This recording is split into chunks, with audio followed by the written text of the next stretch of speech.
Astaghfirullah. Bismillahirrahmanirrahim. Assalamualaikum warahmatullahi wabarakatuh. Alhamdulillah wassalatu wassalamu ala Rasulillah wa ala alihi wa sahbihi wa mawalah wa la hawla wa la quwata illa billahi wa ba'd. Alhamdulillah, di malam hari ini kembali kita bisa duduk untuk bertalabul ilmi, dan kita masih membahas surah Al-Ghasyiyah, di mana kita masuk pada ayat wa ilas samai kaifa rufi'at. A'udzubillahi minasyaitonir rajim. Bismillahirrahmanirrahim. Wa ilas samai kaifa rufi'at wa ilal jibali kaifa nusibat wa ilal ardi kaifa sutihat fadzakir innama anta mudzakkir lasta alaihim bimusaitir illa man tawalla wa kafar fayu'adzibuhu Allahul adzabal akbar inna ilaina iyabahum thumma inna alaina hisabahum. Wa ilas sama kaifa rufi'at, dan langit bagaimana bisa ditinggikan atau diangkat. Wa ilal ardi kaifa sutihat, dan bumi atau wa ilal jibali kaifa nusibat, dan gunung-gunung bagaimana ditegakkan. Wa ilal ardi kaifa sutihat, dan bumi bagaimana dihamparkan. Kemarin kita sudah menjelaskan tentang salah satu kekuasaan Allah Subhanahu wa taala tentang unta. Afala yanzuruna ilal ibili kaifa khuliqat. Tidakkah kau lihat unta diciptakan? Kemudian di sini Allah mengatakan, dan tidakkah mereka melihat juga bagaimana langit diangkat, bagaimana bumi ditegakkan, dan bagaimana gunung ditegakkan, dan bagaimana bumi dihamparkan. Di sini ada 4 kalimat: unta, kemudian langit, kemudian gunung, kemudian bumi. Apa kaitan unta dengan langit? Dan apa pula kaitan gunung dengan bumi? Tentu ada maksudnya ketika Allah Subhanahu wa taala menyebutkan unta kemudian setelahnya langit, dan menyebutkan gunung kemudian setelahnya bumi. Unta dengan langit itu ada kaitan. Kaitannya apa? Dengan para musafirin, orang-orang yang safar. Unta itu kan digunakan untuk safar kala itu, karena di zaman itu kan belum ada kendaraan, belum ada mobil, belum ada kereta, apalagi pesawat ya. Paling jauh orang itu kalau ingin melakukan safar pasti pakai unta, karena kuda tidak mungkin jaraknya jauh. Kemudian dihubungkan dengan langit karena langit itu kompasnya. Maksudnya di sini bintang-bintang yang ada di langit itu jadi kompas itu. Karena dulu itu penunjuk jalan cuma 2. Kalau malam melihat bintang, kalau siang melihat gunung. Itu saja. Jadi ketika kemudian unta ini digandengkan dengan langit, maknanya ini cerita tentang safar. Bahwa orang ketika safar itu menggunakan unta, kemudian penunjuk arahnya adalah langit dengan melihat bintang-bintang. Karena bintang itu difungsikan salah satunya bukan untuk menghias langit saja, bukan untuk melempar setan saja, tetapi juga untuk memberikan kompas bagi orang yang sedang safar. Adapun kaitan gunung dengan bumi, justru sebaliknya, ini bicara tentang orang mukmin. Karena manusia itu cuma 2 kondisi saja. Kalau tidak safar, mukim. Kan manusia cuma dua ya, safar, mukim. Antum nggak kemana-mana tinggal di Batam, atau antum pergi dari Batam. Manusia cuma dua kondisi ini, safar, mukim. Lah ketika Allah Subhanahu wa taala bicara tentang gunung dan bumi, berarti ini bicara tentang mukim. Kenapa demikian? Karena gunung itu adalah salah satu tempat rizki bagi manusia. Gunung itu salah satu tempat rizki bagi manusia. Di situ ada madu, tawon-tawon kan itu. Di situ ada buah-buahan, di situ ada tumbuh-tumbuhan. Kemudian ketika digabungkan dengan bumi, karena yang menjadikan bumi tidak bergerak itu adalah gunung. Kalau tidak ada gunung, bumi tidak akan stabil, maka akan gempa di mana-mana. Makanya orang yang tinggal di bumi, kenapa kemudian mereka bisa berjalan dengan stabil, bangun rumah pun tidak roboh, kemudian juga kita bisa makan dengan tenang, minum dengan tenang, bahkan orang mati pun bisa dikubur. Itu tidak lain karena ada hubung kait antara gunung dan bumi, di mana gunung itu menjadi pasak masalahnya, yang menjadikan bumi itu tenang, bisa dilewati dengan tenang.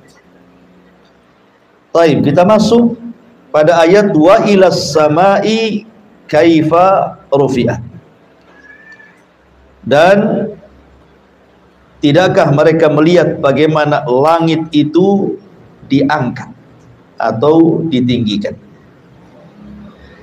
Ma'asyiral muslimin yang dimuliakan Allah Subhanahu wa taala, langit itu adalah salah satu makhluk Allah Subhanahu wa taala yang paling besar. Tentu di sana ada makhluk yang jauh lebih besar dari langit seperti arasy, kemudian kursi gitu ya. Tapi kalau dibandingkan dengan bumi, maka langit itu berlipat-lipat besarnya. Sampai-sampai Nabi Shallallahu alaihi wasallam ketika membandingkan besarnya bumi dengan langit itu seperti apa? Seperti cincin yang dilempar ke padang pasir. Padang pasir itu langitnya, cincin itu bumi. Lah, dengan mengetahui bahwa langit itu sebesar itu, ini menunjukkan bahwa langit itu yadullu ala qudratillahi azza wa jalla. Bahwa ini menunjukkan tentang kuasa Allah. Allah berkuasa menciptakan makhluk yang sangat besar, bukan hanya satu lapis, tetapi sampai 7 lapis lagi. Ma'asyiral muslimin yang dimuliakan Allah Subhanahu wa taala. Belum lagi kalau kita melihat beberapa ayat dalam Al-Quran yang bercerita tentang langit, dan ini menunjukkan tentang apa namanya, al-i'jaz namanya, i'jazul Quran, keajaiban Al-Quran. I'jaz itu diambil dari ajiza, artinya lemah, di mana orang tidak sanggup melakukannya, maka disebut i'jaz ya, kehebatan langit, di mana tidak bisa orang itu menciptakan langit. Dan ini juga menyindir siapa? Tuhan-Tuhan yang disembah, karena ini kan khitabnya di zaman Nabi SAW, dan ini kan ayat Makkiyah. Ayat Makkiyah itu artinya khitabnya kepada orang-orang musyrik yang ada di Arab Jahiliyah, yang menyembah Lata, Uzza, Manat, Hubal, dan yang lain sebagainya. Mungkinkah Tuhan-Tuhan kalian seperti Lata, Uzza, Manat, Hubal sanggup untuk meninggikan langit? Jangan cerita menciptakan, meninggikan saja. Karena langit ini berbentuk bangunan. Artinya bangunan itu tidak mungkin ngambang kecuali ada tiangnya. Kan mungkin, nggak mungkin orang ngedak, kok nggak ada tiangnya, kak roboh tuh dak-dakan. Jangankan yang nggak ada tiangnya, yang ada tiangnya saja kalau tidak kokoh itu roboh tuh bangunan. Sementara Allah mengatakan dalam ayat yang lain, Allahul ladzi rafa'as samawati bi ghairi amadin tarawna. Allah yang mengangkat langit-langit itu tanpa tiang. Jadi Allah Subhanahu wa taala ingin katakan kepada kita, lihat bagaimana Allah bangun langit sekokoh itu di atas, kok tidak ada tiang yang menyanggahnya. Bagaimana kemudian Langit itu bisa ngambang di awang-awang sana ya, di langit itu, dan tidak roboh menimpa bumi. Ini kuasa siapa gitu maksudnya, kalau bukan Allah subhanahu wa ta'ala yang berkuasa. Makanya kalau kita melihat tentang i'jaz, kehebatan-kehebatan langit dalam Al-Quran, pertama, langit ini sesuatu yang sangat tinggi, pandangan manusia tidak sanggup menembusnya. Adapun yang kita lihat di langit yang berwarna merah ataupun berwarna putih ataupun hitam, itu hanya awan, masih jauh ke langit. Artinya kita ini lemah, melihat langit saja tidak bisa, hanya sekedar melihat awan-awan yang jauh jaraknya antara awan itu dengan langit. Dan kita yakin bahwa langit itu ada ya. Kemudian yang kedua, kemudian Allah mengatakan banainah, kami bangun langit itu. Bangunannya saja sudah merupakan i'jaz, kehebatan.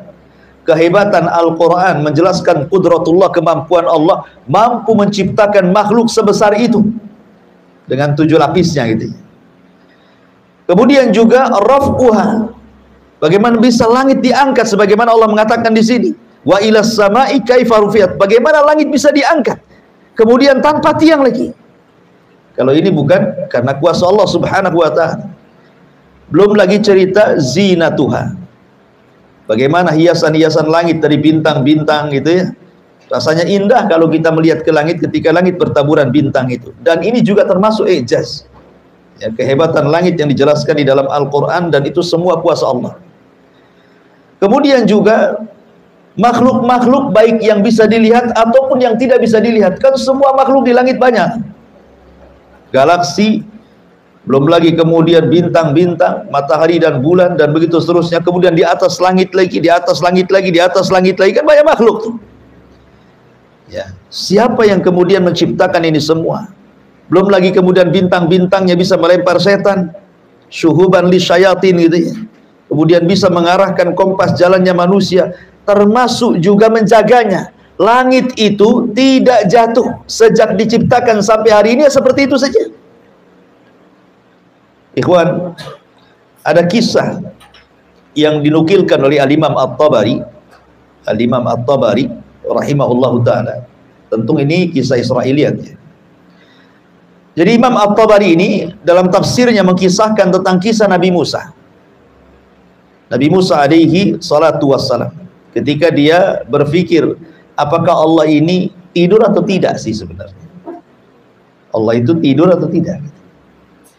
Akhirnya kemudian dalam riwayat Abi Hurairah radhiyallahu an, kemudian Allah subhanahu wa ta'ala mengutus malaikat untuk mendatangi Nabi Musa alaihi salatu wassalam. Kemudian Musa disuruh berdiri dengan tangannya menengadahkan kedua-duanya, kemudian dua-duanya diberikan qarurataini, 2 botol, suruh megang 2 botol ya, berdiri pegang 2 botol ya. Berdiri saja, tidak disuruh apa-apa, cuma berdiri saja. Akhirnya karena kelamaan berdiri, Musa pun ngantuk, kemudian tertidur sesaat, jatuhlah kemudian di satu tangannya botol itu, pecah ke bawah. Musa masih tak bertahan, mempertahankan botol satunya. Kemudian juga ngantuk juga, namanya manusia pasti ngantuk. Akhirnya tertidur sesaat, jatuh lagi kemudian botol di tangan satunya, dua-duanya jatuh. Malaikat ingin mengatakan, ya Musa, kalau Allah tidur seperti engkau tidur, langit bumi ini sudah hancur. Paham ya? Ya. Kalau seandainya Allah itu tidur, apalagi ngantuklah, jangan tidur. Kalau Allah ngantuk, apalagi sampai tidur, kondisinya seperti kamu memegang botol itu. Pasti Allah subhanahu wa ta'ala ketika ngantuk atau tertidur, wah sudah berantakan alam semesta ini. Ini kan i'jaz namanya. I'jaz sekali lagi, ini kehebatannya. Kehebatan Allah subhanahu wa ta'ala ketika menjaga langit stabil. Makanya Allah mengatakan dalam surah Kursi, Allah itu tidak disentuh sinatun wala naum. Dia tidak tersentuh kantuk apalagi tertidur kan. Sebab kalau tidak tertidur habis alam semesta ini. Mungkin galaksi berhantam-hantam di langit. Kiamat jadinya. Ma'asyiral muslimin yang dimuliakan Allah subhanahu wa ta'ala. Belum lagi kalau kita lebih luas lagi cerita persoalan langit ini, ikhwan. Langit ini ada makhluk yang diciptakan oleh Allah Subhanahu wa taala, sebagaimana Allah juga menciptakan makhluk yang ada di bumi. Makhluk di langit siapa? Para malaikat. Allah Subhanahu wa taala tempatkan para malaikat itu di langit, sampai-sampai ketika Rasul Isra Mi'raj kemudian menembus ke langit pertama, kedua, sampai ketujuh, sampai ke Sidratil Muntaha. Nabi mengatakan di setiap lapisan langit itu ada malaikat yang berjejer, jaraknya cuma 4 jari. Antara satu malaikat ke malaikat yang lain itu yang berjejer jaraknya 4 jari. Ada yang diciptakan oleh Allah itu mulai dari diciptakannya ruku sampai kiamat. Ada yang diciptakannya kondisi sujud-sujud sampai kiamat. Ada yang bertasbih, ada yang sholat, dan begitu seterusnya. Makanya wajar kalau Allah Subhanahu wa taala mengatakan wa ma ya'lamu junuda rabbika illahu wa ma huwa illa dzikra lil bashar. Tidak ada yang tahu jumlah malaikat itu kecuali Allah. Yang sholat di Baitul Ma'mur saja setiap hari masuk 70.000. Ketika keluar nggak balik lagi, ganti dengan malaikat yang baru. Setiap harinya seperti itu. Lah itu makhluk sebanyak itu tinggal di mana? Tinggal di langit.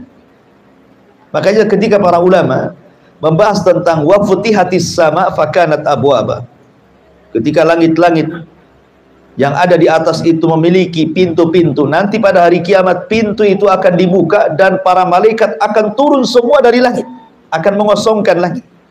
Kemudian langit akan digulung seperti Allah menggulung kertas. Ma'asyiral muslimin yang dimuliakan Allah Azza wa Jalla. Jadi di sini Allah Subhanahu wa taala ingin merenungkan pada kita secara umum dan khususnya memang di zaman itu, di zaman Arab jahiliyah, bahwa Tuhan-Tuhan yang disembah oleh orang-orang jahiliyah itu tidak sanggup menciptakan langit. Tidak sanggup menciptakan langit. Walaupun langit sudah diciptakan, tidak sanggup mengangkat langit. Satu makhluk dikumpulkan satu dunia ini untuk mengangkat langit, mana bisa? Gak bisa mengangkat langit. Harus ada tiang. Walaupun ada yang mentafsirkan bahwa sebenarnya langit itu ada tiangnya, cuman tidak kelihatan. Tetapi pendapat ini dibantah. Karena nas Al-Quran jelas, khalaqas samawati bighairi amadin tarawnaha. Allah menciptakan langit tanpa tiang. Dan kau bisa lihat, Anda bisa keliling satu dunia, Anda tidak akan mendapatkan satu tiang langit. Apalagi secara logika. Logika ya. Bumi ini kecil. Ibarat cincin dilempar ke padang pasir. Bagaimana mungkin mampu menopang tiang langit sebesar itu? Kan logikanya seperti itu.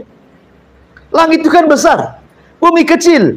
Kok ditaruh tiang pula di bumi yang sangat kecil sekali? Ya mustahil lah kan itu. Makanya pendapat yang kuat wallahu alam bahwa memang kata-kata khalaqas samawati bighairi amadin tarawnaha, ya memang langit itu Allah ciptakan tanpa ada tiang. Dan itu menunjukkan kudratullahi azza wa jalla. Kemudian setelah Allah Subhanahu wa taala menceritakan tentang langit, Allah menceritakan tentang gunung. Wa ilal jibali kaifa nusibat. Dan bagaimana mereka tidak bisa melihat gunung-gunung itu ditancapkan. Dalam ayat yang lain Allah Subhanahu wa taala mengatakan wal jibal autada. Gunung itu dijadikan pasak. Ikhwan, kalau antum buat tenda, kan ada pasak-pasaknya kan, mungkin satu tiang tengah lah, tapi kan namanya pasak itu pasti ada di pinggir. Apa sih fungsinya pasak untuk tenda? Supaya kalau tidak angin, ada angin tidak roboh tuh tenda, tidak terbawa terbang, makanya dibuat pasak. Dan kita bisa melihat pasak itu biasanya umpamanya ukurannya 1 meter pasak itu. Kemudian kita tancapkan di bumi, kemudian kita palu. Pertanyaannya, lebih banyak yang masuk ke bumi ataukah lebih banyak yang muncul di atas bumi? Pasak. Lebih banyak yang nancap. Ya kan? Umpamanya dari 5 meter itu mungkin 10 cm saja yang ini kan. 1 meter itu mungkin 20 cm lah yang ke bumi. Lebih banyak masuk ke bumi supaya pasak itu kokoh kan begitu ya. Sebab kalau hanya sedikit saja nancapnya di bumi, diikat ya kecabutlah pasak itu. Logikanya kan gitu pasak itu. Pasak itu harus lebih panjang yang masuk ke bumi dibandingkan yang keluar dari bumi. Lah gunung itu Allah Subhanahu wa taala mengatakan ketika wal jibal autada. Allah tidak hendak membicarakan gunung yang menjulang ke langit, tetapi Allah sedang membicarakan gunung yang menembus ke dalam bumi, gitu maksudnya. Jadi gunung yang menembus ke dalam bumi itu jauh lebih panjang dibandingkan gunung yang menjulang ke langit. Gunung apa yang paling besar coba? Himalaya. Ya, itu berapa kilo kan ke atas gunung itu? Berarti yang nancap ke dalam bumi itu jauh lebih panjang lagi, lebih dalam lagi dibandingkan yang naik ke atas, gitu maksudnya ya, yang di ada permukaan bumi. Karena Allah istilahkan bumi itu adalah pasak, berarti yang masuk ke dalam bumi jauh lebih panjang dibandingkan yang naik ke atas bumi, gitu maksudnya. Bayangkan Allah Subhanahu wa taala menciptakan gunung, kemudian ditancapkan dalam-dalam ke dalam bumi, kemudian dimunculkan sedikit ke atas bumi, sampai kemudian di dalam bumi diikat oleh Allah Subhanahu wa taala, dan yang memegang ikatannya adalah para malaikat yang ada di bawah bumi, yang disebut dengan malakul jabal. Sebagaimana ketika Nabi SAW pulang dari Taif, dilempari oleh penduduk Taif kan, kemudian datang Jibril dengan 2 malaikat gunung. Kata Nabi SAW, wahai Muhammad, perintahkan 2 malaikat gunung ini, nanti dia akan angkat gunung yang ia jaga ke penduduk Taif, menunjukkan setiap gunung itu ada penjaganya. Gitu maksudnya yang ingin saya katakan. Setiap gunung itu ada yang jaga supaya stabil.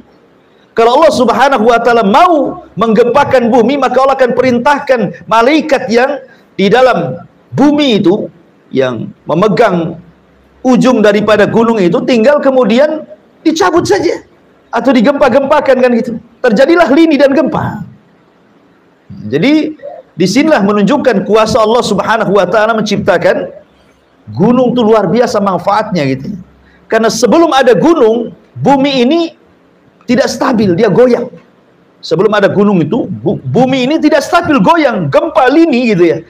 Lah untuk menstabilkan bumi supaya tidak goncang, makanya Allah Subhanahu wa taala ciptakan gunung, kemudian ditembuskan ke dalam dasar bumi yang sangat dalam, supaya gunung menjadikan pasak bumi, dan bumi akhirnya stabil. Kita bisa jalan di situ, kita bisa naik mobil, naik motor, bangun rumah, makan, minum, dan begitu seterusnya. Itulah manfaat gunung.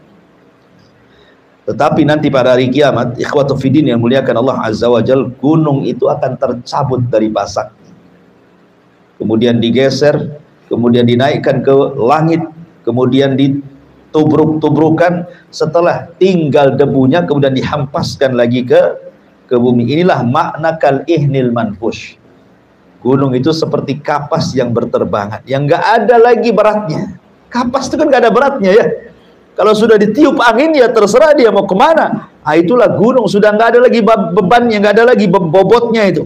Kalau sudah hancur jadi debu ya seperti kapas jadinya, terbang ke sana kemari. Baik, masyarul muslimin yang dimuliakan Allah Subhanahu wa taala. Lah gunung ini Allah Subhanahu wa taala katakan dan kepada gunung kaifa nusibat. Nusibat itu artinya ditancapkan dengan kokoh. Kita bisa melihat ada gunung itu yang bentuknya memang begini, tapi ada gunung itu yang kadang-kadang ada kayak bukit terjal gitu, lurus saja. Saking tingginya, anehnya, kenapa dia tidak roboh menimpa manusia? Ya, kenapa tidak roboh gunung itu? Itulah Allah Subhanahu wa taala kokohkan penciptaannya. Itulah makna nusibah, ya kan? Dikokohkan sehingga gunung itu tidak menimpa manusia. Ya kalau terjadi longsor ya, tapi kan kita bisa ada gunung itu yang berdiri gini kan, tapi juga tidak tumbang dia. Ya, itulah kuasa Allah Subhanahu wa taala, sehingga kemudian gunung itu tidak ditumbangkan, apalagi sampai mengorbankan manusia. Kemudian setelah cerita gunung, baru kemudian Allah Subhanahu wa taala cerita bumi. Ma'asyiral muslimin yang dimuliakan Allah Subhanahu wa taala. Kalau kita bicara tentang bumi, bumi adalah makhluk yang kita pijak, ini adalah bumi. Di sini Allah Subhanahu wa taala mengatakan, tidakkah mereka melihat bagaimana bumi dihamparkan? Terjadi perbedaan pendapat tentang bentuk bumi di kalangan para ulama. Bumi ini apakah terhampar seperti umpamanya ini kertas? Apakah bumi itu seperti kertas seperti ini? Ya. Karena ayat Al-Quran mengatakan nanti pada hari kiamat gunung itu akan dilipat seperti lipatan. Ada juga yang mengatakan bahwa bumi itu pertama ada yang mengatakan mukarrah. Mukarrah itu seperti bola, artinya bulat. Seperti matahari bulan itu kan memang bulat ya, mukarrah gitu ya. Tapi ada juga yang mengatakan bahwa bumi itu tidak bulat. Maksudnya tidak bulat seperti bulatnya bola, tetapi dia bulat seperti bulatnya telur. Antum tahu telur kan?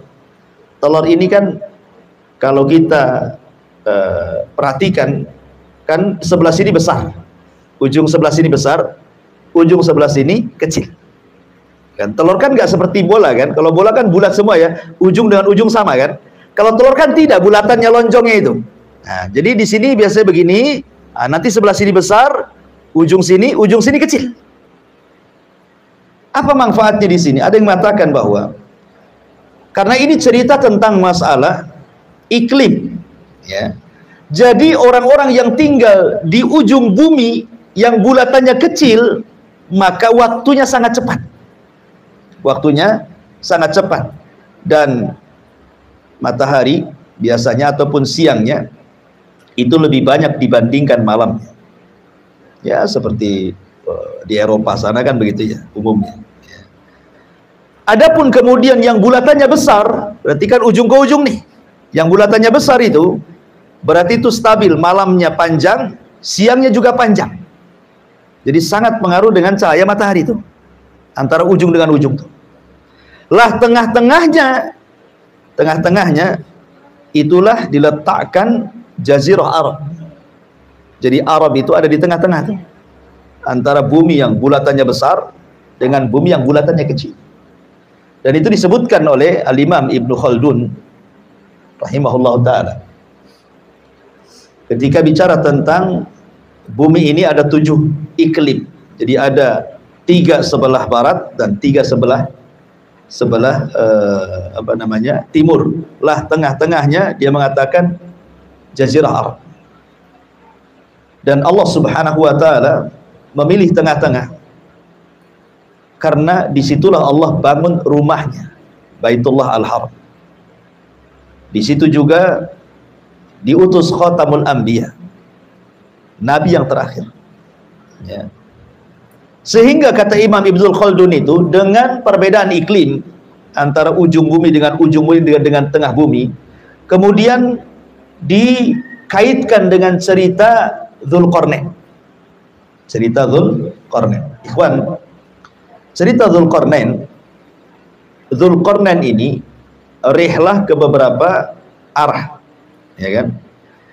Pertama, Dzulqarnain ini dia berjalan, Allah mengatakan yas'alunaka an dzil qarnaini qul sa'atlu 'alaikum minhu dzikra inna makkanna lahu fil ardi wa atainahu min kulli syai'in sababa fa'atba'a sababa hatta idza balagha maghribasy syamsi wajadaha taghrubu fi 'ainin hamiyatin wa wajada indaha qauman qulna ya dzal qarnaini imma tu'adziba wa imma an tattakhidha fihim husna.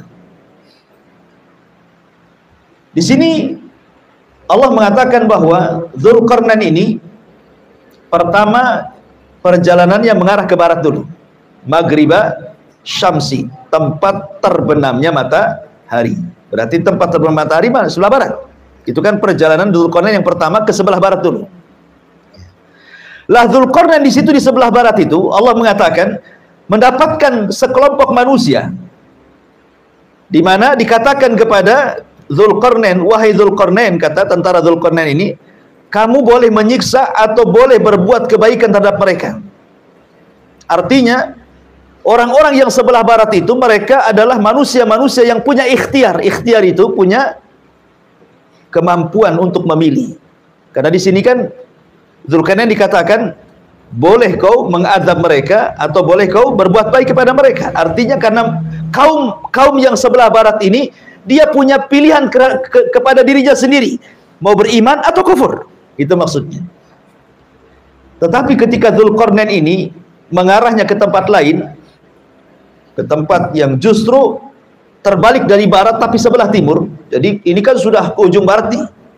Setelah mentok di ujung barat, Dzulqarnain kemudian balik lagi ke ujung timur. Makanya Allah mengatakan hatta idza balagha matla'is syamsi, ketika Dzulqarnain sampai menempuh ke tempat terbitnya matahari. Di mana terbitnya matahari? Sebelah timur. Berarti Dzulqarnain mengarah ke timur setelah ke barat. Apa yang terjadi? Kemudian mendapatkan sebuah kaum lam naj'al lahum min duniha sitrah. Apa kaum yang didapati Dzulqarnain ini? Hingga apabila dia telah sampai ke tempat terbitnya matahari, dia mendapati matahari itu menyinari segolongan umat yang kami tidak menjadikan bagi mereka sesuatu yang melindungi mereka dari cahaya matahari. Jadi Dzulqarnain ketika sampai di ujung timur itu mendapati satu kaum ini aneh, nggak punya rumah. Dia tinggal di dalam gua-gua, di lubang-lubang. Ya, nggak ada rumah. Tidak ada rumah yang kayak kita ini kan, kalau ada matahari, ada hujan kan bisa dilindungi. Jadi mereka berlindung di dalam bumi itu. Dibuatkan lubang-lubang dalam bumi, mereka sembunyi. Dan mereka ketakutan dengan adanya Dzulqarnain. Mereka tidak menemui Dzulqarnain dan Dzulqarnain pun tidak menemui mereka. Ya. Jadi mereka tidak berbicara dengan Dzulqarnain, tapi Dzulqarnain juga tidak ngajak bicara dengan mereka, ditinggal begitu saja. Jadi kaum ini mereka keluarnya di malam hari saja. Jadi kalau siang hari mereka masuk ke lubang-lubang, kalau malam hari baru mereka keluar. Karena mereka takut dengan cahaya matahari. Lah kaum yang ini, kaum yang tidak punya pilihan. Kalau yang sana kan ada pilihan kan. Bisa beriman, bisa kufur. Kalau ini orang ini ketakutan, nggak ada iradah, nggak ada kehendak orangnya. Ketemu aja susah. Ya. Makanya oleh Dzulqarnain ditinggalkan, kemudian mengarah ke arah mana? Ke arah lain lagi. Ya. Kemudian Allah Subhanahu wa taala mengatakan di sini hatta idza balagha bainas saddaini wajada min dunihi qauman la yakaduna yafqahuna qaula. Setelah kemudian Dzulqarnain ini mengarah ke timur, mendapatkan kaum yang tidak bisa diajak bicara, mereka juga tidak bicara dengan Dzulqarnain karena sembunyi. Maka kemudian mereka mengarah ke utara. Ya, jadi barat, timur, utara. Cuman 3 arah saja Dzulqarnain itu berjalan. Ketika sampai di ujung utara, rupanya ada 2 gunung. Disitulah Dzulqarnain mendapatkan satu kaum yang tidak paham bahasanya. Ngomong apa orang itu? Sampai kemudian harus menggunakan 10 penerjemah. Dari satu bahasa ke bahasa lain, dari bahasa lain ke bahasa lain, dari bahasa lain ke bahasa lain, dari bahasa lain ke sampai Dzulqarnain paham itu. Pokoknya dari bahasa Sunda ke Jawa, dari Jawa ke Bali, dari Bali ke Melayu, dari Melayu ke Batak, dari Batak ke Alor, baru paham. Oh iya, maunya apa gitu loh. Jadi ini kaum yang ini, ya kenapa rupanya baru tahu bahwa di situ mereka diganggu oleh manusia yang sangat jahat namanya Yajuj dan Majuj, kan itu ceritanya ya. Di ujung. Makanya dari sini, dari perjalanan Dzulqarnain ini bisa melihat bahwa iklim itu bisa merubah tabiat-tabiat orang di sini. Ya kan, masing-masing daerah itu memiliki tabiat masing-masing. Kalau kita lihat ke barat, memang barat itu kan ahli azmi istiqrar, orangnya memang punya pendirian, itu bahasanya ya. Orang-orang barat kan punya pendirian orangnya. Kemudian punya azam yang kuat. Ya. Tapi kemudian orang-orang yang di sebelah lain pula dia tidak punya pendirian. Ya. Tapi kalau mengarah ke utara, ke daerah-daerah Rusia bekas jajahan Uni Soviet sana kan, Rusia, justru di situ adalah kegelapan di zaman itu, karena disitulah Yajuj dan Majuj akan muncul kan itu ya. Dan begitu seterusnya. Intinya bahwa iklim yang ada di permukaan bumi, kata Imam Ibnu Khaldun, itu memiliki juga pengaruh kepada tabiat-tabiat manusia. Ya, kepada tabiat. Jangankan jauh-jauh antar ujung negara ke ujung negara ya. Di negeri kita saja kan kita lihat tabiat masing-masing daerah itu kan kadang-kadang ada yang keras, ada yang lembut gitu. Kayak di Jawa mungkin orang Jogja kalau ngomong habisin pulsa lama selesainya. Karena pelan gitu ya. Orang Surabaya cepet pula kecepatan, malah nggak paham ngomong apa saking cepetnya. Ya kan itu ya. Ada yang orangnya nampaknya marah-marah, padahal dia itu tidak marah-marah sebenarnya. Ya, suaranya aja tinggi gitu ya. Itu memang berubah tabiat masing-masing. Apalagi antar negara dengan berbagai macam iklim tadi kan. Jadi begitulah Allah Subhanahu wa taala membentuk bumi, dan ini salah satu ijaz ya, kan? Ya, keajaiban Allah Subhanahu wa taala membentuk bumi seperti itu. Taib. Intinya bahwa di sini Allah Subhanahu wa taala ingin merenungkan, membuat renungan kepada kita, bukan hanya orang-orang musyrik Arab saja, tetapi juga ayat ini al-ibrati bi umumi lafzi, karena ibrah itu umumnya lafaz. Bahwa ketika Allah menciptakan unta, menciptakan langit, menciptakan bumi, menciptakan gunung, jadikan itu semua renungan tentang kudratullahi azza wa jalla. Bahwa Allah itu menguasai, bahwa tidak mungkin alam semesta itu kalau tidak ada penciptanya. Nggak mungkin gunung begitu saja ada, langit begitu saja ada, nggak mungkin, pasti di sana ada pencipta, Allah Subhanahu wa taala. Ya. Baik. Kemudian Allah Subhanahu wa taala berfirman setelahnya, setelah kemudian bicara tentang kuasa Allah Subhanahu wa taala. Maka Allah Subhanahu wa taala mengatakan, fadzakir innama anta mudzakir. Maka berilah peringatan, karena sesungguhnya engkau Muhammad hanyalah pemberi peringatan. Artinya di sini ada hubung kait dengan ayat sebelumnya. Kalau orang-orang musyrik jahiliyah itu tidak bisa mengambil pelajaran dengan adanya langit yang mereka bisa lihat, dengan adanya bumi yang mereka bisa pijak, dengan adanya unta yang mereka bisa pegang, dengan adanya gunung yang juga mereka bisa daki gitu. Bahwa itu semua adalah tidak mungkin Tuhan-Tuhan mereka yang mereka sembah seperti Lata, Uzza dan Hubal yang menciptakan. Di sana pasti ada pencipta. Kalau dengan itu, dengan kuasa Allah secara kaun, mereka tidak sadar, maka kewajiban kamu fadzakir, ingatkan mereka, ya, kasih tahu mereka bahwa sembahan kalian tidak layak disembah. Sembahan kalian tidak bisa menciptakan gunung, tidak bisa menciptakan langit, tidak bisa menciptakan bumi, tidak bisa menciptakan alam semesta. Zat yang tidak bisa menciptakan tidak mungkin saya sembah. Jadi mulailah Allah Subhanahu wa taala mengingatkan Rasul agar mengingatkan mereka. Kalau dengan kuasa Allah yang mereka bisa lihat, mereka tidak sadar, maka kewajiban orang yang sadar mengingatkan kepada orang yang tidak sadar. Fadzakir, berikan peringatan. Ayat ini mungkin perintahnya kepada Nabi. Tapi sekali lagi, kalau kita cerita Al-Quran dan tafsir Al-Quran, berarti ibrah itu dengan umumnya lafaz. Berarti ayat ini juga seruan kepada kita. Fi'lul amr, perintah kepada kita, bahwa kita juga harus memberikan peringatan. Ya, seolah-olah, hei Rasul, berikan peringatan. Hei Abu Bakar, Umar, Utsman, berikan peringatan. Hei para ulama, berikan peringatan. Hei para thalabatul ilmi, berikan peringatan. Berikan peringatan. Karena dalam peringatan itu ada manfaatnya. Inna fa'ati dzikra. Ada manfaatnya. Tidak mungkin nggak ada manfaatnya. Ada manfaatnya setiap peringatan itu. Tetapi di sini Allah katakan fadzakir innama anta mudzakir, titik sampai di sini. Bahwa tugas kamu hanya menyampaikan. Ingat ya, dalam berdakwah itu tugas kita hanya menyampaikan, bukan memaksa orang untuk ikut kita. Afa anta tukrihun nas hatta yakunu mu'minin? Apakah engkau Muhammad hendak memaksa manusia sehingga mereka harus beriman semuanya? Ya nggak bisa. Ya, jangankan orang yang memusuhi Nabi SAW, orang yang mencintai Nabi loh sekelas Abu Talib, nggak bisa diberikan hidayah kan? Karena hidayatul irsyad itu milik Allah. Sehebat apapun Nabi SAW mendakwahkan Islam kepada Abu Talib, tetap saja Abu Talib mati kafir. Makanya Allah mengatakan, innaka la tahdi ala man ahbabta walakinnallaha yahdi man yasha. Engkau wahai Muhammad tidak bisa memberikan hidayah kepada orang yang kau cintai, tetapi Allah lah yang memberikan hidayah kepada yang dikehendaki. Kalau memang Nabi SAW mampu memberikan hidayah kepada orang yang dicintainya, tentu tidak ada orang kafir di Mekah. Karena Nabi itu senang kalau semuanya beriman kan. Tetapi tidak semua yang dicintai Rasul beriman. Apalagi yang tidak disukai Nabi.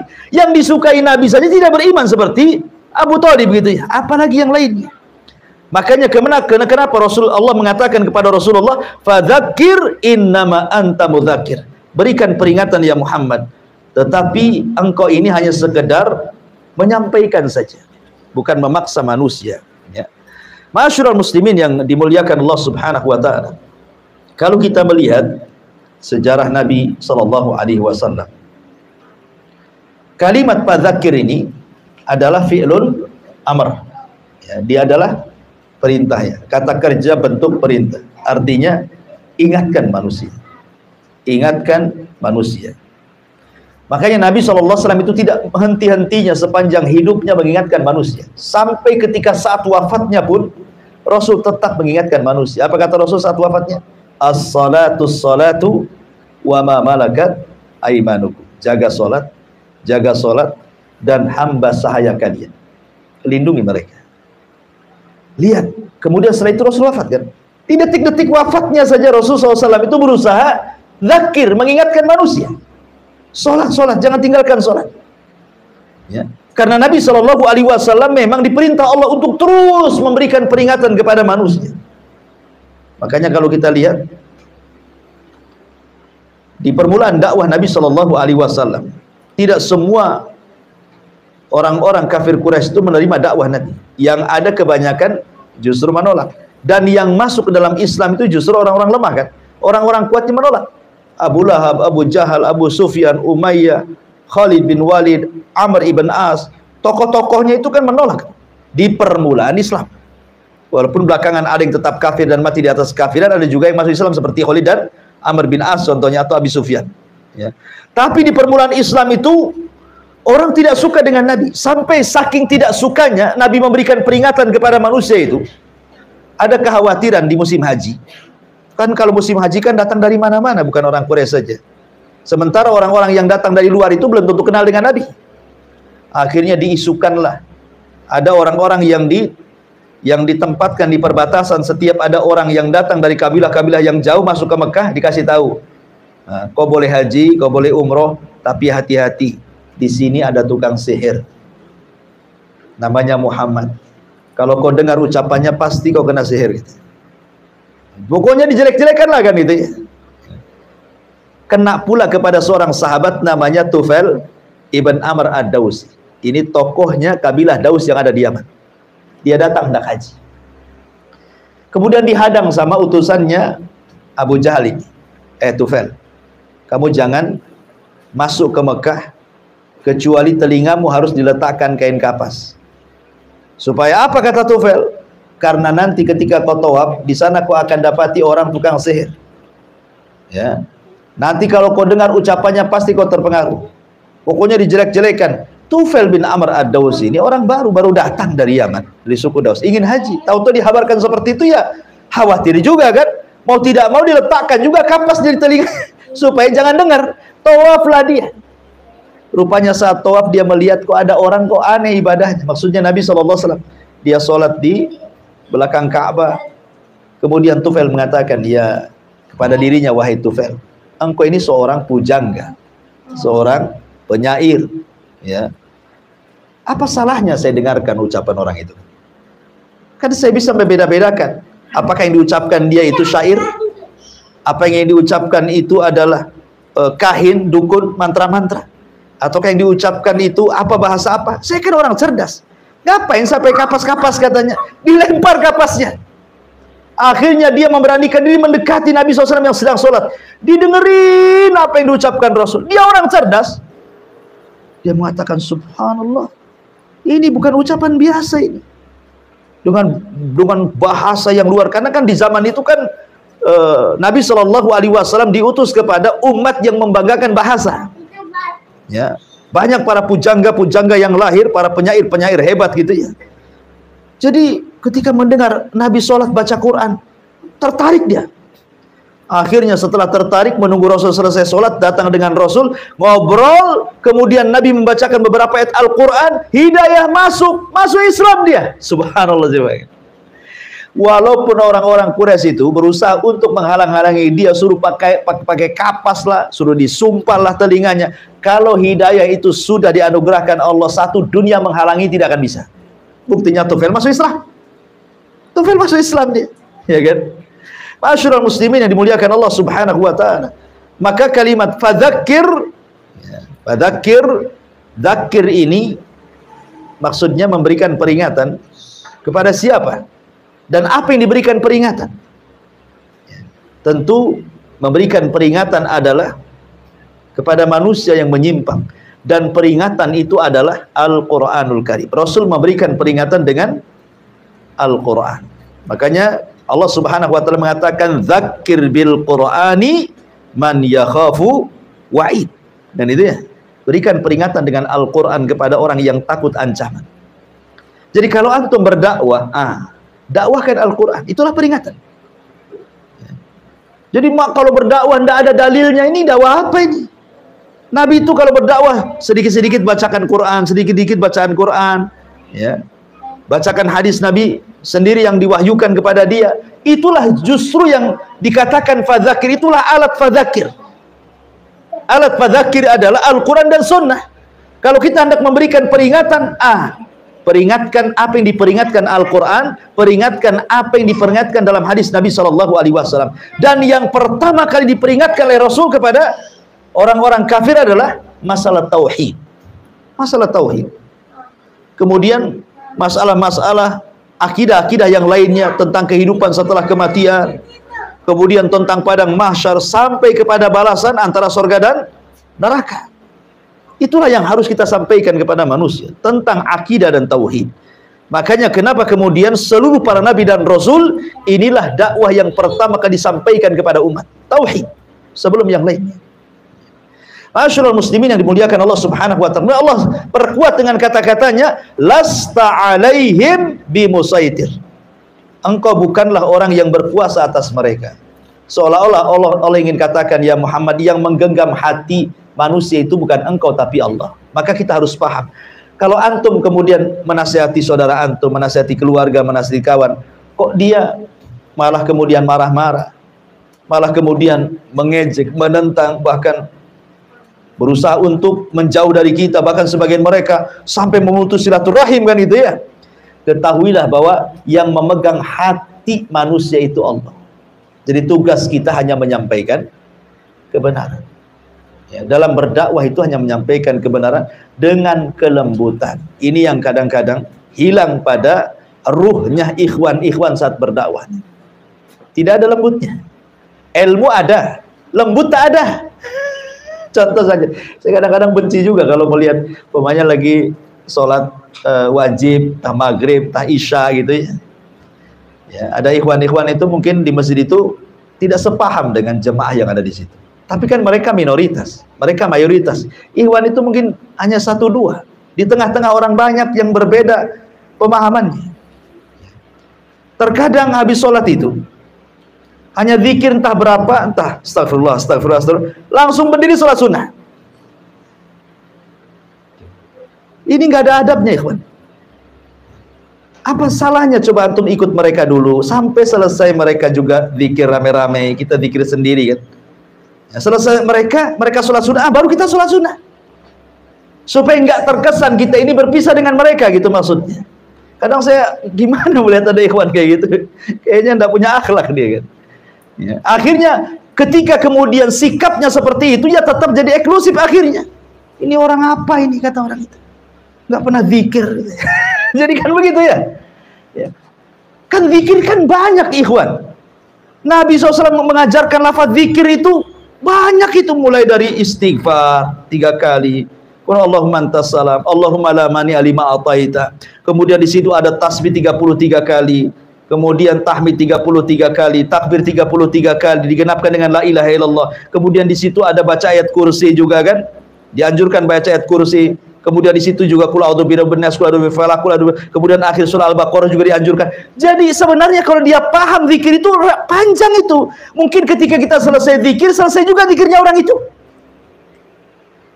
Sehingga akhirnya karena dia mungkin kurang beradab gitu ya. Kadang-kadang Di belakangnya orang tua lagi zikir, antumlah sholat sunnah membelakangi dia. Ya. Jadi tolonglah ikhwatul fiddin yang dimuliakan Allah Azza wa Jalla, sabar di situ. Sabar, selesai mereka zikir, baru kita juga selesai. Itu salah satu bentuk bahwa ilmu saja tidak cukup. Ya, ilmu saja tidak cukup, tetapi juga ada kelembutan dalam berdakwah, ada kelembutan. Ya, umahat juga sama gitu. Kalau ngaji itu kan ada kubu-kubunya tuh. Kubu cadar banana sendiri gitu ya. Kubu yang tak cadara. Nanti kalau ada yang cadarnya beda itu langsung suudon tuh. Mungkin orang itu nyasar ke sini padahal mau ngaji, disangka nyasar dia. Mungkin mau ke pasar dia. Kenapa? Jilbabnya nggak sama masalahnya. Semua hitam, yang ini pula merah pula, jilbab merah. Ya. Kemudian jilbab layangan lagi. Ya. Biarkan aja, rangkul mereka. Kalau bisa nanti terus dakwai mereka sampai-sampai akhirnya kan lama-lama seragam nanti. Nanti lama-lama diseragamkan enggak? Orang itu kan ruh, itu kata Nabi SAW, al-arwahu junudun mujannada. Ruh itu akan bersatu dengan seragamnya. Kalau sudah suka. Tapi kalau belum suka nggak akan bergabung. Ya, makanya di sini dikatakan lasta alaihim bimusaitir. Engkau bukanlah orang yang berkuasa atas mereka. Kita menginginkan hidayah manusia, tapi akhlak kita tidak mencerminkan hidayah. Illa man tawalla wa kafar. Illa di sini sudah lafadz munqati, terputus dengan kalimat di atasnya, artinya lakin. Illa di sini artinya lakin man tawalla wa kafar. Akan tetapi, gitu artinya ya. Akan tetapi orang-orang yang berpaling lagi kafir, fayu'adzibuhullahu adzabal akbar. Maka mereka akan diazab dengan azab yang besar. Jadi kan mereka dusta, mendustakan kamu, kau beri peringatan, mereka tidak, begitu seterusnya. Nah, sudah, berarti mereka memang memilih di atas kekiran. Kalau seperti itu, ya, fayu'adzibuhullahul adzabal akbar. Kelak Allah yang akan membalas, ya Allah akan azab orang-orang itu dengan azab yang besar. Inna ilaina iyabahum. Ingat, karena semua manusia akan kembali kepada satu, dunia ini akan kembali kepada Allah. Mulai daripada orang yang hidup sejak zaman Nabi Adam sampai yang terakhir mati akan dibangkitkan dan akan kembali kepada Allah. Ketika semua akan kembali kepada Allah, summa inna alaina hisabahum. Ingat, mereka akan dihisab. Ya. Kemudian sesungguhnya kewajiban kamilah membuat perhitungan dengan mereka.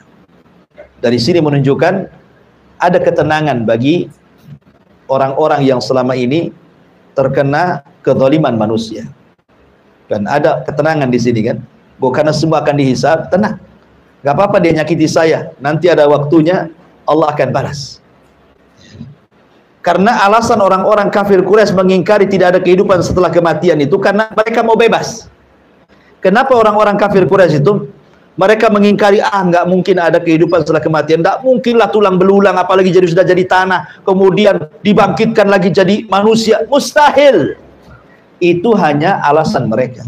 Sebenarnya mereka itu pengen bebas, pengen maksiat sebebas-bebasnya, supaya yang mabuk tidak dihisab, supaya yang zina tidak dihisab, supaya membunuh tidak dihisab, semua yang zalim tidak dihisab. Makanya mereka itu pengen bebas dengan cara mengingkari tidak ada kehidupan setelah kematian. Ya, maka Allah katakan, "Tsumma inna alaina hisabam." Ingat, semua akan dihisab. Sebab kalau tidak ada hisab, tidak ada keadilan. Kasihan orang yang dizolimi, asli dizolimi saja kan, dia tidak bisa membalas. Ya. Kasihan orang yang disakiti, asli disakiti tidak bisa membalas gitu kan. Tapi Allah Maha Adil. Di dunia dia tidak bisa membalas. Tapi Allah Subhanahu wa taala, innahum yakiduna kaida wa akidu kaida. Famahilil kafirina amhilhum ruwaida. Ya. Terkadang Allah membiarkan mereka menyakiti, berbuat zalim, bermaksiat, tapi ingat, ini adalah istidraj saja. Sampai pada waktunya mereka pun akan diazab oleh Allah Subhanahu wa taala, imma disegerakan di dunia atau diakhirkan di akhirat.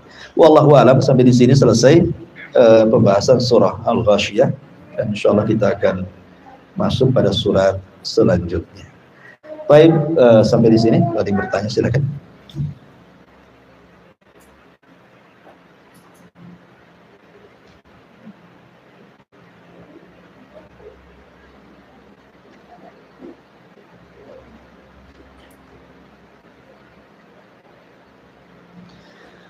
Dan kalau tidak ada, kita tutup. Subhanallah bihamdika, asyhadu an la ilaha illa anta astaghfiruka wa atubu ilaik. Allah ta'ala. Assalamualaikum warahmatullahi wabarakatuh.